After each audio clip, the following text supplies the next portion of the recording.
حضرت عبدالله بن مبارک رحمت الله علیه نه چا پوښتنه وکړه چې حضرت معاویه رضی الله تعالی عنه دا د فضیلت تشتن و که عمر بن عبدالعزیز رحمت الله علیه د فضیلت ولو. دا البدایه والنهایه کې دا واقعات تفصیل سره موجوده ده.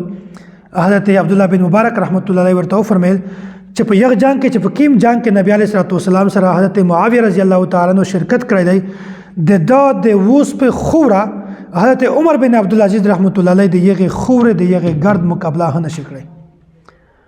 وجه ځکه چې حضرت معاویه رضی الله تعالی عنہ ته دا مقام حاصل شوی او د صحابیت ته وجه حاصل شوی و.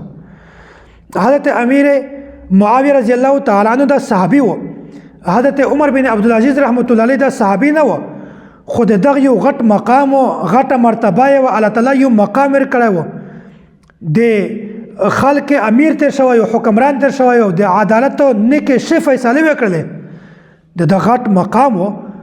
خو حضرت معاویه رضی الله تعالی عنہ ته چې الله تعالی کی مقام ورکړی دی، کیم کمالات ورکړي دي، په عمر بن عبدالعزیز رحمت الله علیه نه ډېر دی پوسوي.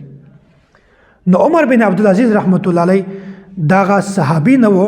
نو دا یو خبره په ذهن کې کښېنوئ چې الله تعالی پیغمبر چې څوک جوړوي داسې نه جوړوي چې د چا عمل زیات وي هغه پیغمبر جوړوي، یا د چا عمل زیات وي هغه صحابي جوړوي، یا د چا عمل شوي هغه یا چا عمل زیات کړی وي هغه صحابي جوړوي. نه، پیغمبر جوړول د الله تعالی کور دی.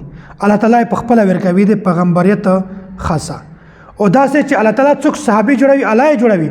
په دا وجه نه جوړېږي چې د دغه سړي عمل صحیح دی، دغه سړي عمل زیات دی. نه، نو دا حضرت معاویه رضی الله تعالی عنہ دا صحابي و او د صحابي یو غټ مقام دی.